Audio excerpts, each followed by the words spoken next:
Can Central Sports Cards and Memorabilia offers the widest selection of sports cards and signed memorabilia in the city.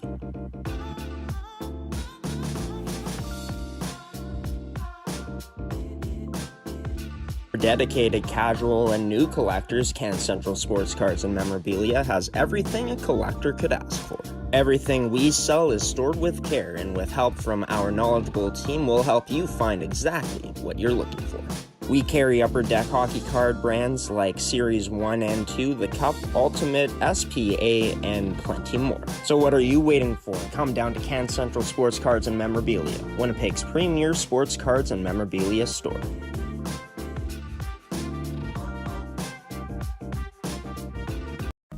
Mid-Canada Fasteners and Tools has been the place to shop for your industrial needs for over 20 years. Carrying the tools you need to get the job done from the brands you can trust, Mid-Canada Fasteners and Tools has you covered.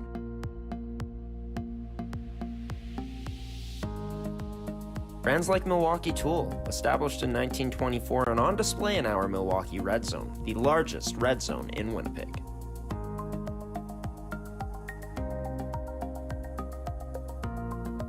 With construction workers and tradespeople in mind, Mid-Canada Fasteners and Tools is your one-stop shop for all your industrial needs. So come on down to our Winnipeg store location today, located on 1557 King Edward Street in Winnipeg, Manitoba.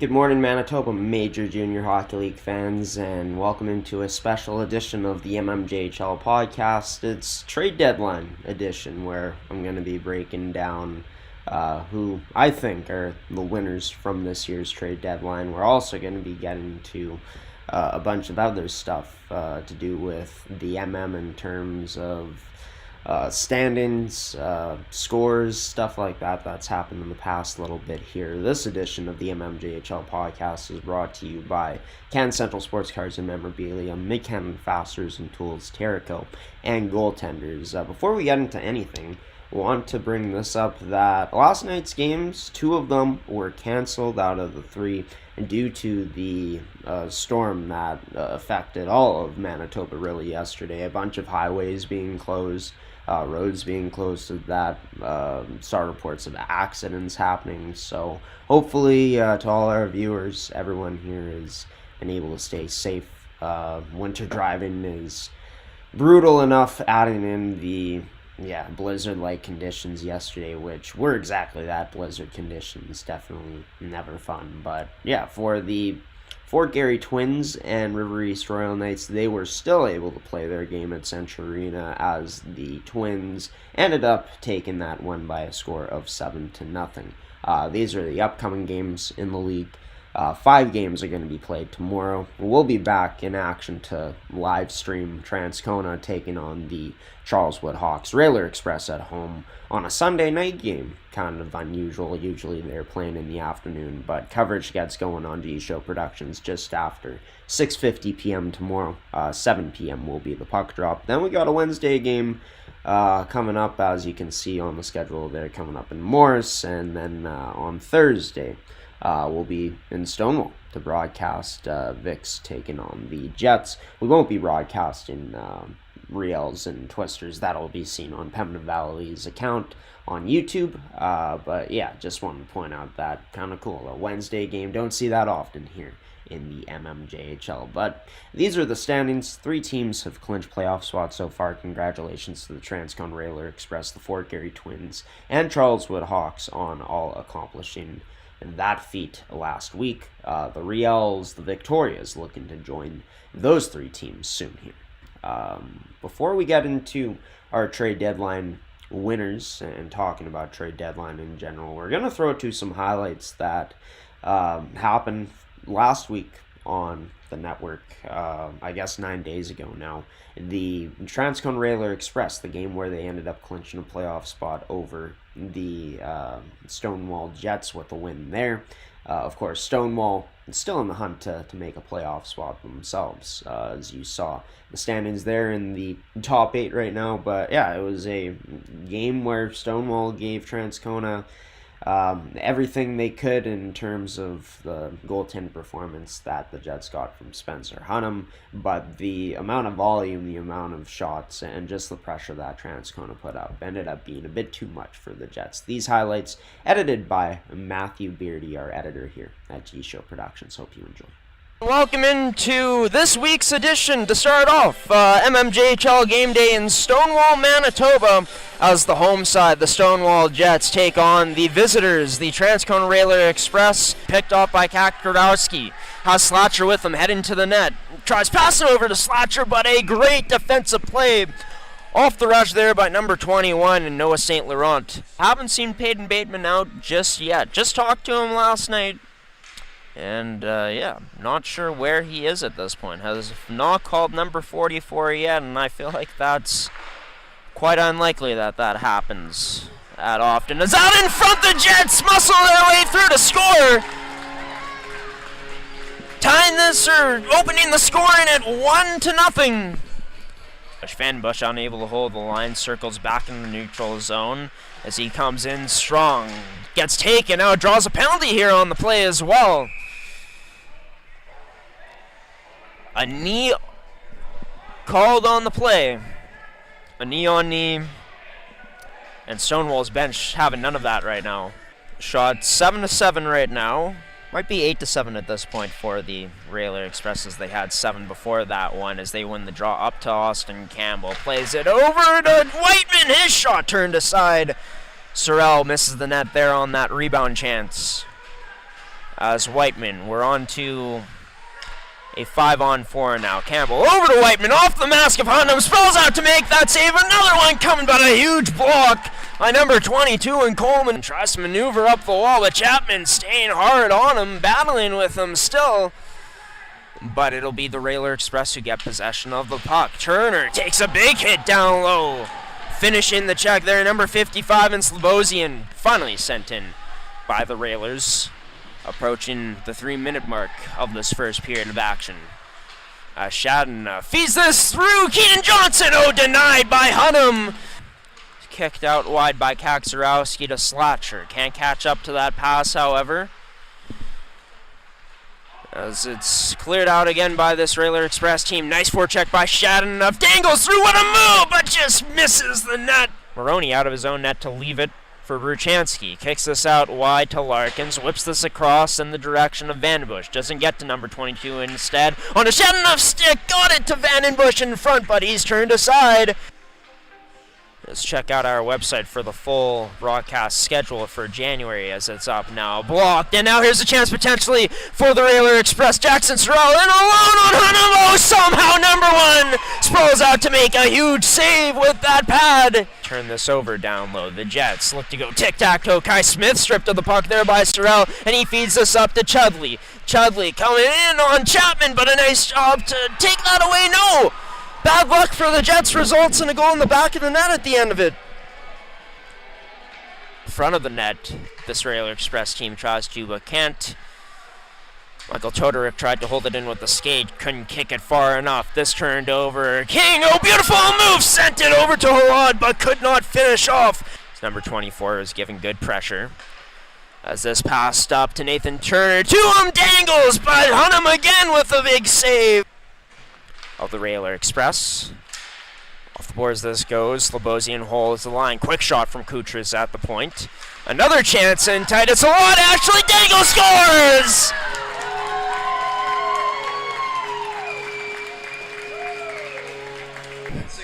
Now with 5:36 remaining in the second period. D to D. A huge hit avoided there.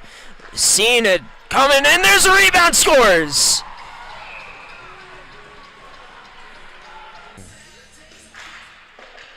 And Slotcha to take the draw. Ryland Slotcha along the boards, goes to battle with Campbell and ends up being victorious. Emerly, backdoor pass for Kaczorowski, rather the side of the net.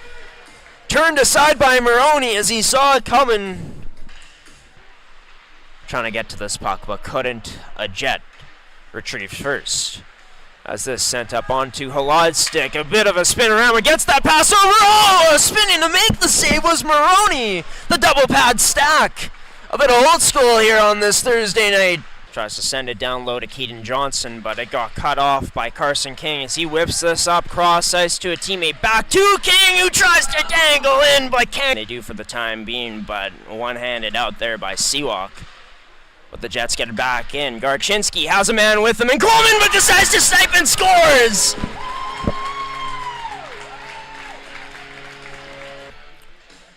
For the Jets, getting the change up with Carson King out there now. Tie up on the draw, Sullen! Quick shot turned aside by Hunnam.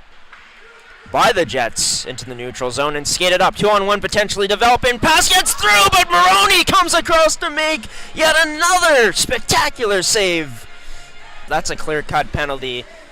Allows for this Railer Express team to go to work on a 5-on-3. Passed across, up to Campbell, back to Waitman, scores!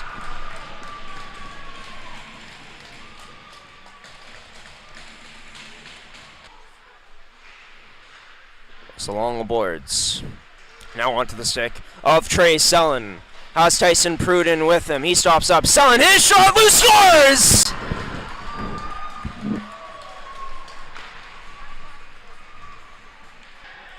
Played off the boards, back into the Stonewall Jets end. Passed up, Chapman ends up losing an edge. This might be costly for the Jets as this pass sent it through to Sullen. Backdoor feed denied by Hunnam. But will they be able to against a really good Railer Express defense? Right now, Stoven fans on that shot. Maybe one more chance there out the wayside. Vandenbush with it. He puts this into the back of the empty net. And with that, we're not even going to play out the final face-off. So I think that's warranted as Vandenbush puts that in the back of the net. For the 5-3 goal with about 3 seconds left on the clock, and with that, a valiant effort tonight from the Stonewall Jets team, but they end up losing their second in a row. And with that win, of course, it made it official for Transcona to clinch a playoff spot, improving at the time to 21 wins. Transcona started off their week on Thursday, so 2 days ago against St. Vital, and ended up losing that one to start off this week in the mmjhl's action for the Victorias. They are on a 3-game win streak, as they are now 18-10-4 after that victory on Thursday night at the Centennial at home against the Transcona Railer Express. We're going to get into all the trade deadline talk coming up next, as the deadline passed on January 10th, 8 days ago now, so just over a week ago. We're going to get into that all coming up on the trade deadline special for Season 2, Episode 16 of the Manitoba Major Junior Hockey League podcast, brought to you by Mid-Canton Fasteners and Tools, Terrico Goaltenders, and Can Central Sports Cards and Memorabilia. Can Central Sports Cards and Memorabilia offers the widest selection of sports cards and signed memorabilia in the city.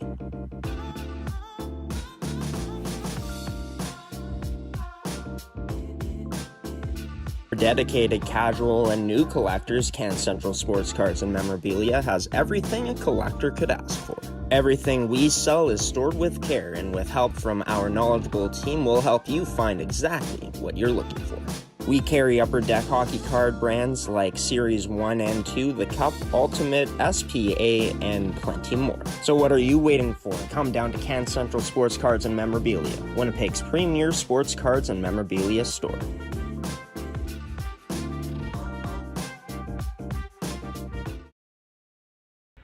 And welcome back to this edition of the Manitoba Major Junior Hockey League podcast, the trade deadline special here in 2025 on episode 16, season 2, brought to you by Canada Central Sports Cards and Memorabilia, Terrico, goaltenders, and mid-Canada fasteners and tools. We start off with showing you some highlights, updating you on the current schedule in the league, as 2 games were postponed last night due to blizzard conditions affecting highways, roads here throughout the province. Hopefully, like I said in the beginning of this episode, at the start of this edition of this podcast, that all our viewers that are tuning into this one have stayed safe.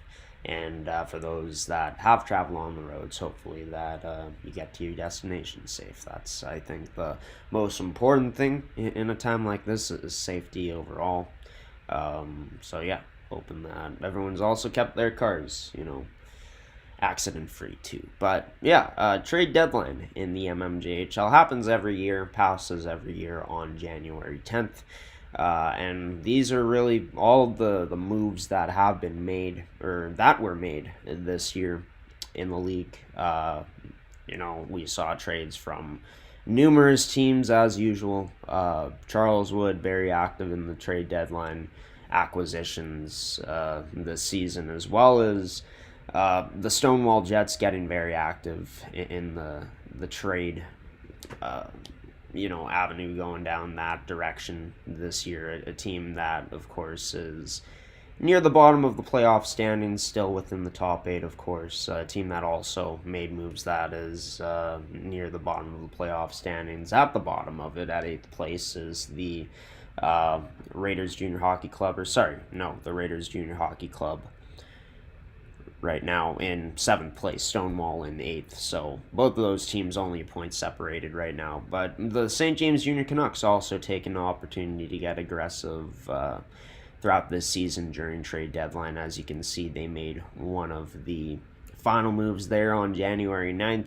And then River East, as things went along, ended up getting very active themselves. The biggest trade that they end up making, Anthony Jacob and Kalen Reynolds going over to the Charleswood Hawks. And they also made a trade where they sent Logan Ash to the Raiders Junior Hockey Club, as you can see there at the bottom of the right side of your screen. But yeah, in terms of the 2025 trade deadline winners, there's 3 in my opinion that were the biggest winners. I know that I said on last week's edition of the podcast that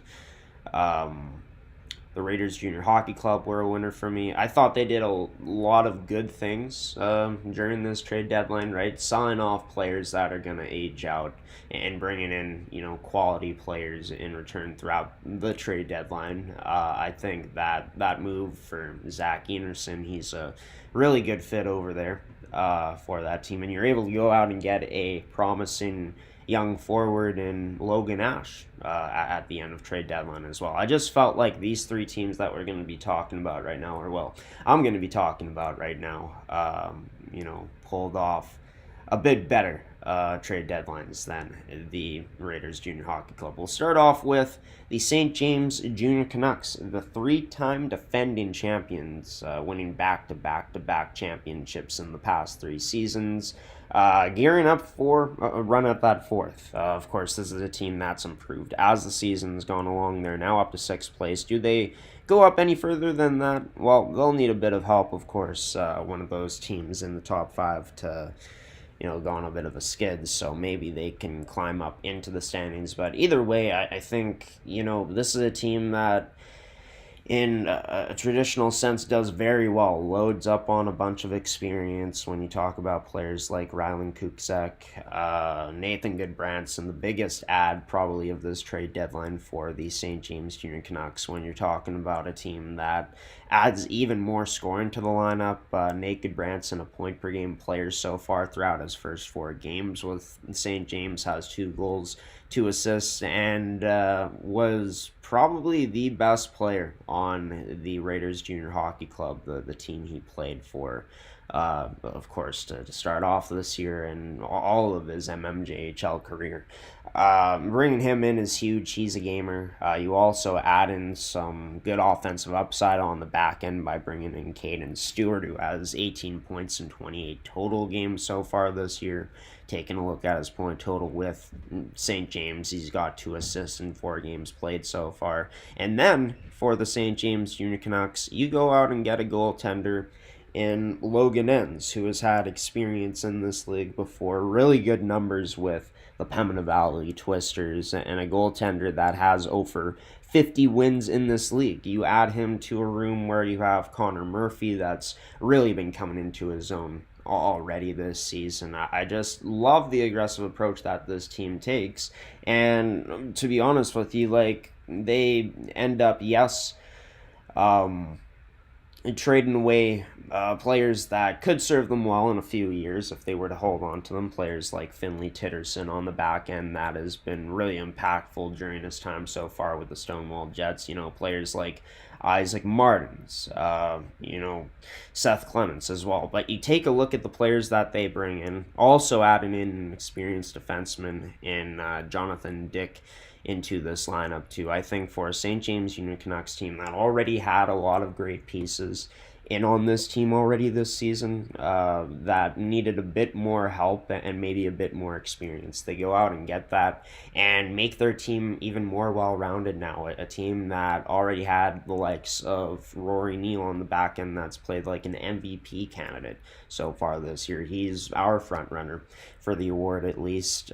Tristan Arneson, coming into his own. You got players that have proven themselves to before in Ashton Romanek, Griffin Heights. So adding the likes of Nate Goodbranson to this lineup, Caden Stewart to the back end, which is a notable add, and also adding even more experience and stability in net with bringing in Logan Enns, while not giving up too much value in the grand scheme of things in return.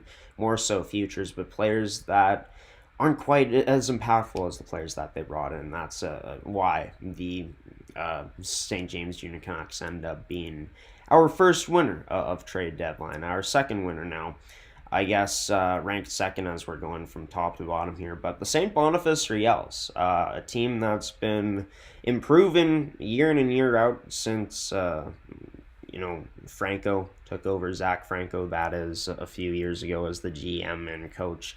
Of course, he left for a WHL coaching job this season as an assistant coach in the Dub. So the Riels, their front office, it had a bit of a shakeup during this offseason, but their GM and assistant coach and Tyler Moore and this front office for St. Boniface should be proud of the work that they did in their first year, in control of things here. Adding on to a roster that made terrific strides throughout the past 2 seasons under the Franco regime, where they ended up making it back to the playoffs for the first time in a few years, back in 2022-2023, where they finished 8th, won 1 game in the first round against the St. James Junior Canucks, of course, were ousted, but improved to 3rd place last season and ended up making it to their first Final Four since they won their only and first ever championship in 2014-15.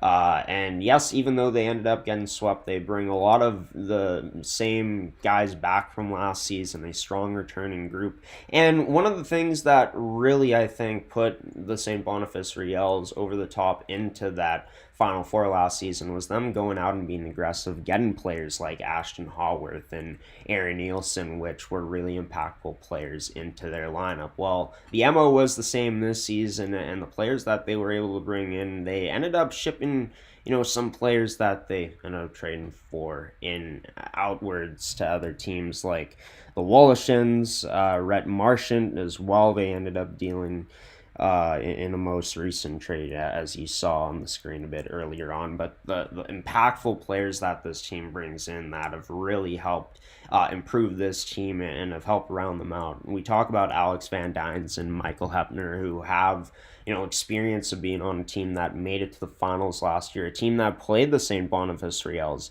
in the semis in the Pembina Valley Twisters. You're able to go out and get them in a package deal You add in a hard-working player that, has some good offensive skills in Aaron Bertschinger as well. I was wrong about this one. I thought that they just went out and picked up Owen Larocque, but they went out and traded for his rights with the Pembina Valley Twisters. So you add even more skill to what has been a top goaltending tandem in the league so far this year, and Michael O'Sullivan and you know, Zachary Dominico as well.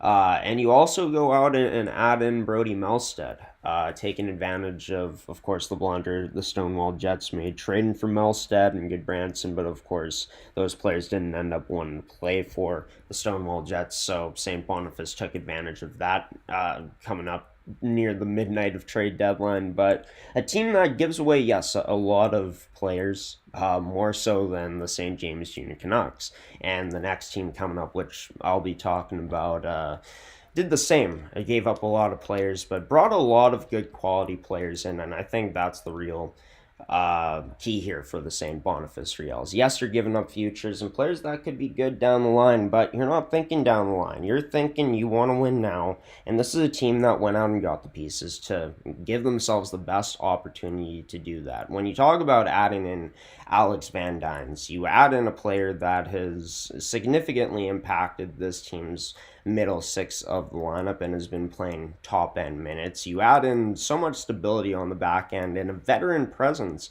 in Michael Hepner to a decor that is pretty young for the St. Boniface Riels. The only other 03 born player on this team on that back end before Michael Hepner came in, or I guess with him now, is Noah Keating. The rest of this decor is pretty young, so I like that they went out and got some good veteran mix to bring into a young and talented team that already has some experience themselves.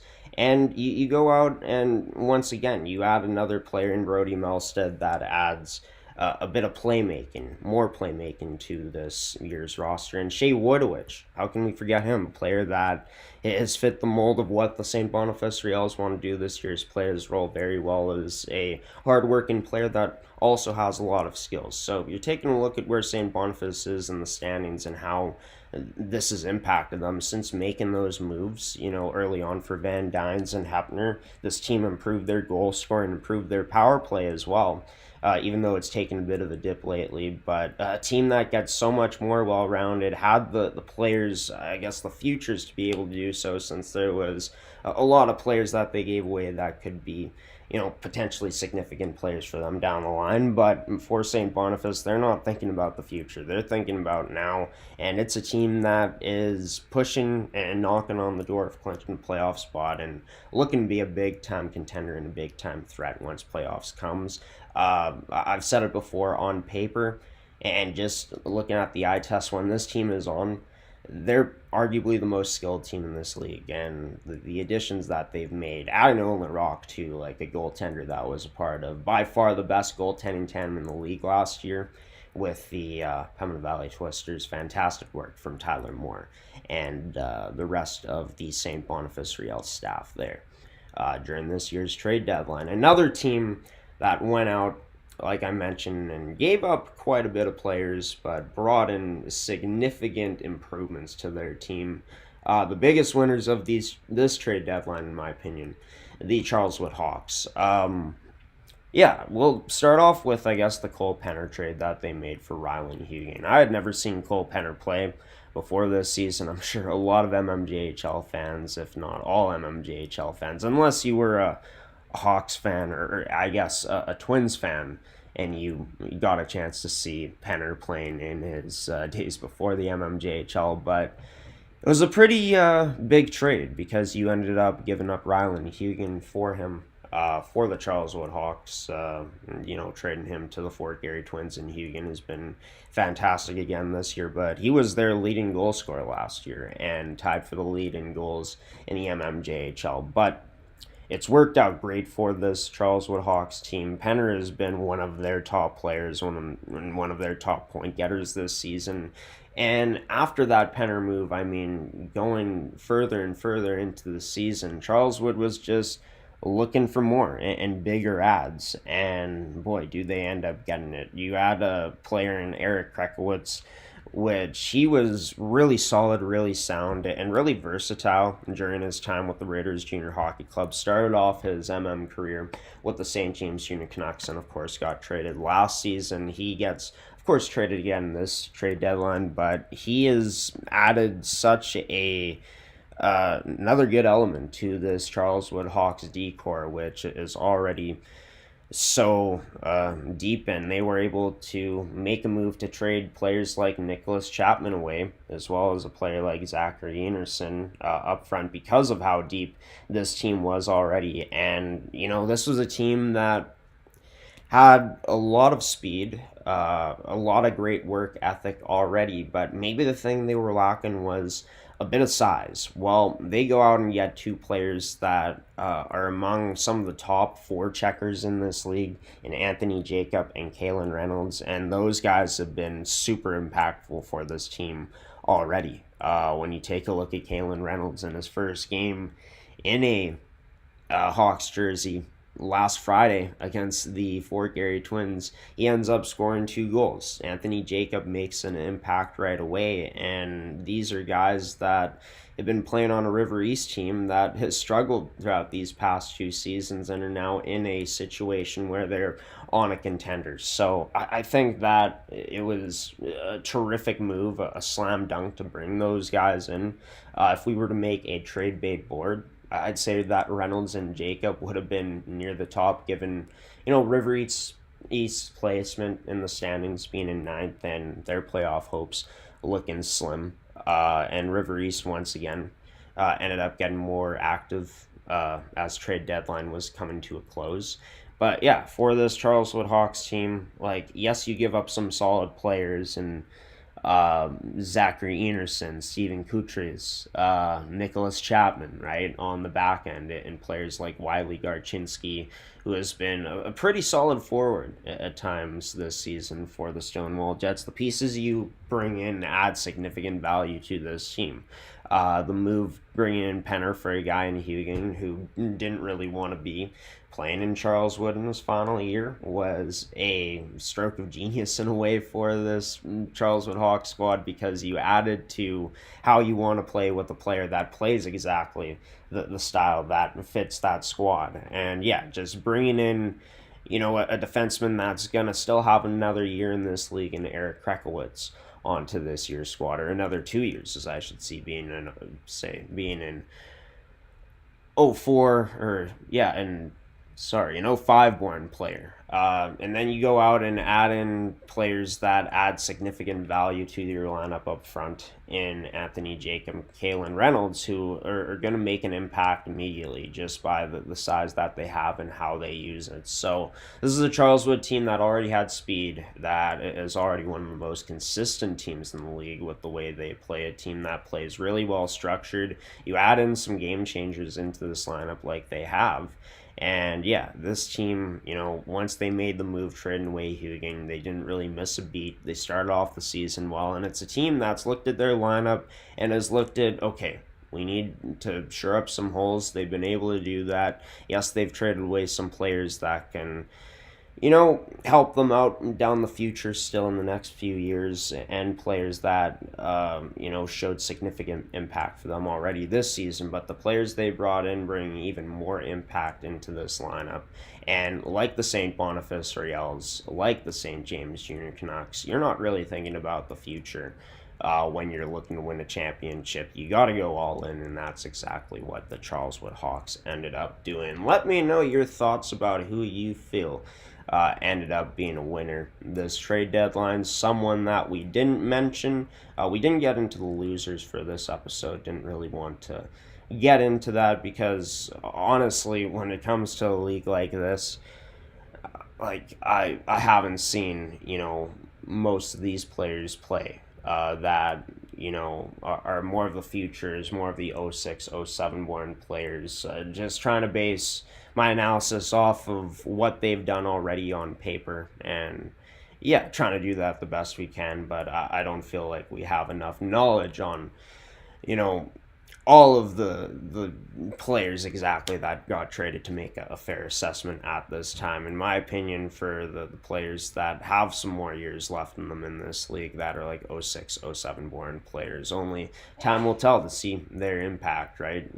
Things could also change from now to then where these players could develop into an even better player than they are now. So don't want to be too quick to judge. So yeah, we'll have to wait and see in the next few years here how those younger players that got dealt in these trades end up panning out. But yeah, the Charleswood Hawks and the Fort Garry Twins, they ended up being tied for second place in the mmjhl standings heading into last week's action. And yeah, you get to see our trade deadline winners, one of our top three in the Charleswood Hawks, take on the Fort Garry Twins up next year in another highlight package edited by Matthew Beardy, where, yeah, let's just say it was an instant mmjhl game day classic. mmjhl game day broadcast, this pre-recorded version of this game between the Fort Garry Twins and the Charleswood Hawks, especially on that counterattack. As soon as they take it away, they were trying to get right back into the Hawk zone moments ago to attack. Ended up being an offside called on the play, of course. The Twins pick it up again. Here's Nick Gilberto off the post, and it's in! Hit the inside of the bar, and with that, number 18 strikes first here tonight for the Twins to give them an early one-goal lead. But you get two players that were leaders on the River East Royal Knights. They come over to this Charleswood Hawks team now. The hopes for this team, obviously, going all in to get to a championship. Into the slot, Reynolds scores! And in his first game as a Charleswood Hawk, the new number for Mr. Reynolds, number 20. It's sent all the way down into the Twin zone again, and on it, number 15 in Bazin Eros, or Eros. Bazin in front, turned aside. That short pass, he received it, but better to make the save was Pauls. Not that time as the Hawks go up 2-1. Into Fort Garry's end as Pauls leaves that for a teammate. The Twins skate this out. Gorchinski feeds it to the middle to Bolshaw. Passed across to Helamandaris, who turned aside there by Gordon. Helamandaris gets it back though. Cross ice feed to Gorchinski. Rip scores!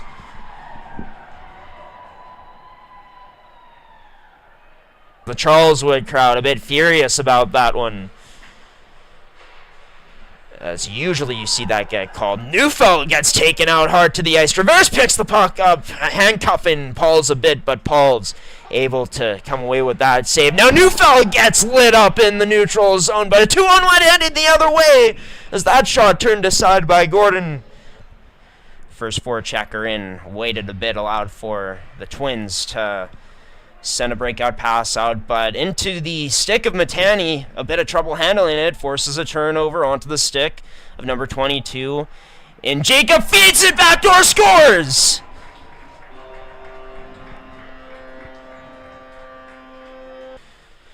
It's a 3-2 lead for the home side, the Hawks, courtesy of Morrison. It's Vig Fussing weaving in. His shot blocked and sent wide of the net. Is this picked up again by Cole Penner? That shot through, scores!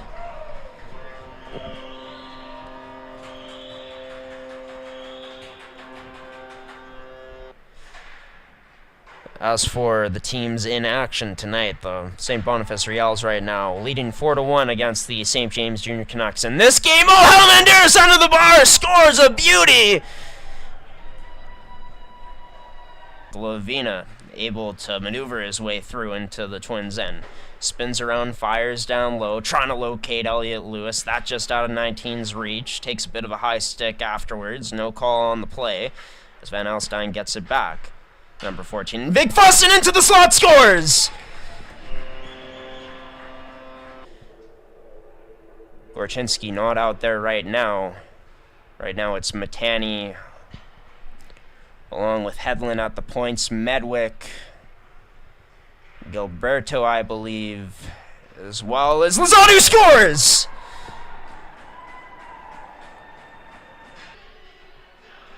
as won by the Twins to the point. Hedlund gets taken out, or Livingstone, that is. Huge hit. Number 22 in Jacob. That short shot turned aside by Gordon again, and Medwick got lit up too there. Puck sent back in to the Hawks end. As skating with it's Stevenson before whipping this down the right wall, cut off by Eric Johnson as Johnson makes his way down low, tries to backhand that pass behind the back out in front, but couldn't get it there. Helamandaris tries to take it away. He now gets a quick little pass over to Belshaw, scores! Glavina loses his balance and ends up not cradling that puck. Turnover forced, and there's a wraparound goal! The Twins! 3 unanswered to now lead this one 6-5. 13:28 remaining.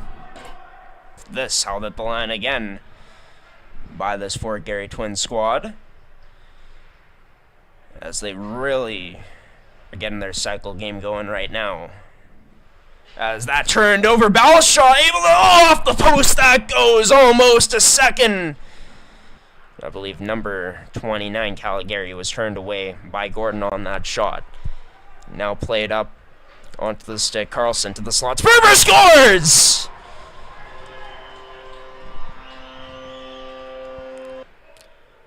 But the Hawks able to get it right back in again, looking to get in on the attack. But this stripped away by the Twins. Huge hit late on there by Matani. A tie hockey game at 6-6. Who's going to play hero tonight? Here late in this one. Oh, Elliot Lewis. What a move. Another beauty by Lewis. Backdoor feet. Oh, what a save by Pauls to keep it out. Back into the middle as Johnson has that taken away into the skates of a Hawks player. Glavina now skating up the other way. Has Carlson heading towards the net. Nice job to evade that check-in. Gets it over to Reynolds, and Reynolds denied by Alex Pauls. Coming up on a minute left to play here in this overtime period. Gorchinski wheeling in, protects on the forehand, trying to keep protecting this, but can't. It's onto the stick of Sperber. Has White with him, drops it back to White, stays on this! Over onto the stick of David Belshaw, trying to maneuver his way to net, but ridden out along the boards. Huge defensive play there. 0-0 right now in the shootout. 6-6 in this game here tonight. It'll be Rylan Huging, first one on to shoot for this Fort Garry Twins team. Coming in from right to left. Looking to shoot. Almost loses possession of this puck. Got it back. Tried to dangle in on Gordon, but Gordon denies him. X on the board for the Charleswood Hawks for this round. Vic Fussin will be the shooter for Charleswood to start things off. He comes in slow as well. Looking to dangle. Backhand, forehand, but turned aside. So we go on to round 2 of the shootout. It'll be the ever so fancy Dean Gorchinski coming in slowly as well, going from side to side, tries to fake out Gordon and shoot that low glove side, but can't as he's denied on that one. And with that, this sets up for Kalen Reynolds to potentially get his team closer to a win in his first game in the Hawks jersey. His shot denied by Pauls as he was on top of his crease to come out and save that one. Still scoreless here. A player who knows a thing or two about scoring against Gordon has done it tonight here in Helamandaris. Looking to do it a third time, but can't quite. Another miss for the Twins. Carlson with the game on his stick. Coming down with a bit more speed. Dangle scores!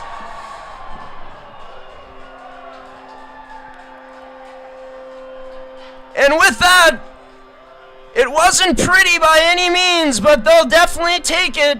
The Charleswood Hawks winning this one here tonight by a score of 7-6 over the Fort Garry Twins. The final in the shootout. Matt Carlson with the game on his stick. Mid-Canada Fasteners and Tools has been the place to shop for your industrial needs for over 20 years. Carrying the tools you need to get the job done from the brands you can trust, Mid-Canada Fasteners and Tools has you covered.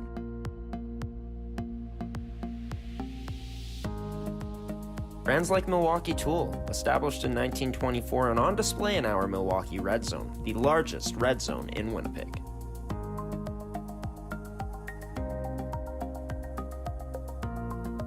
With construction workers and tradespeople in mind, McKenna Fasteners and Tools is your one-stop shop for all your industrial needs. So come on down to our Winnipeg store location today, located on 1557 King Edward Street in Winnipeg, Manitoba.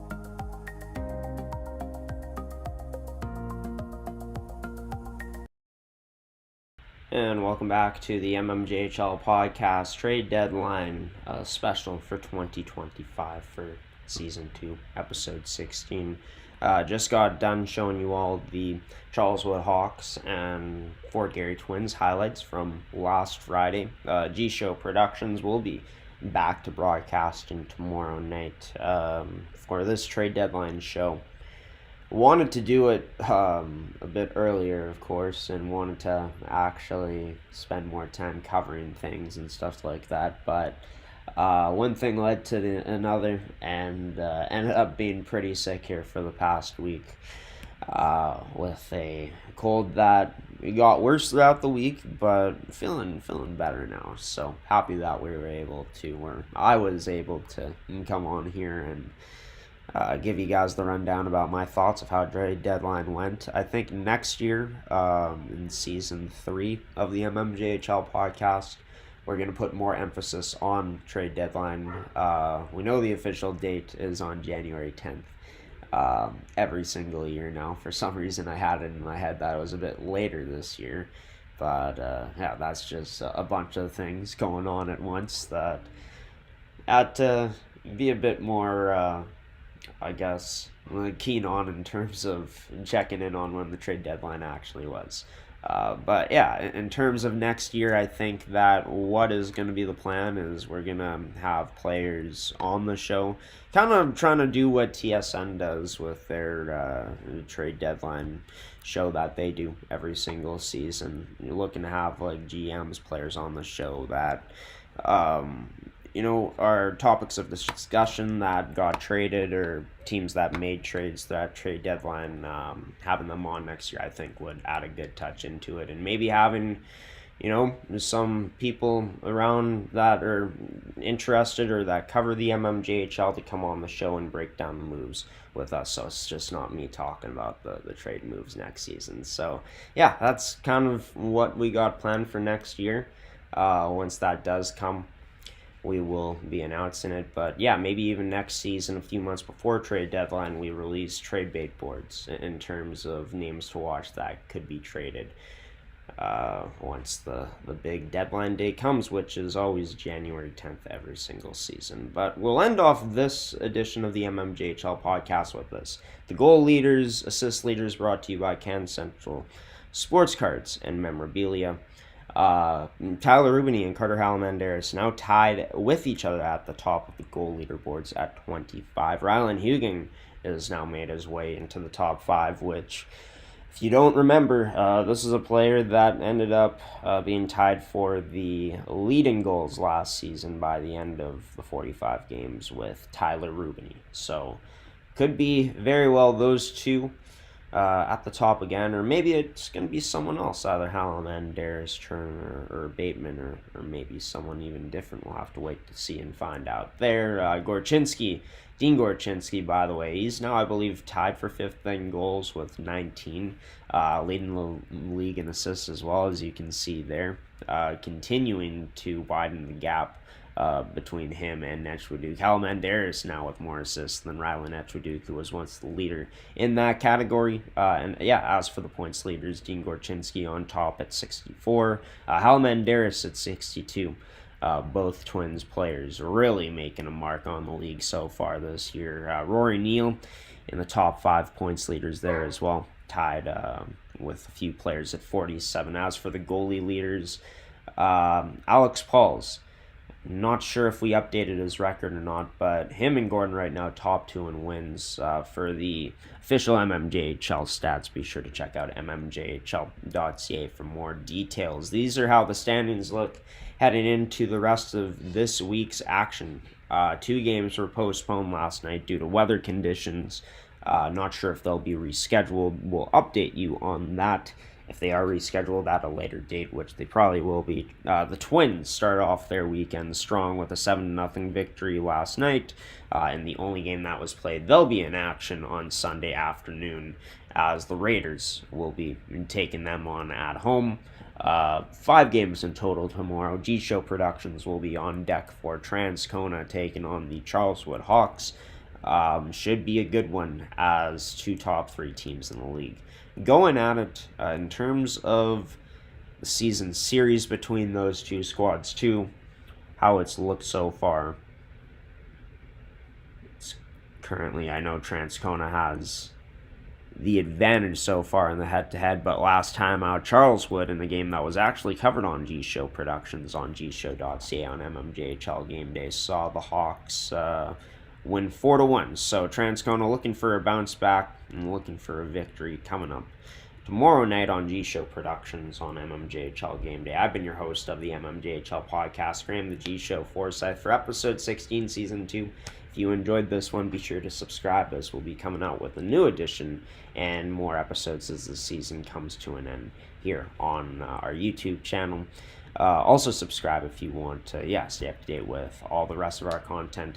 Can't wait for mmjhl game day tomorrow. Hope to see you all there.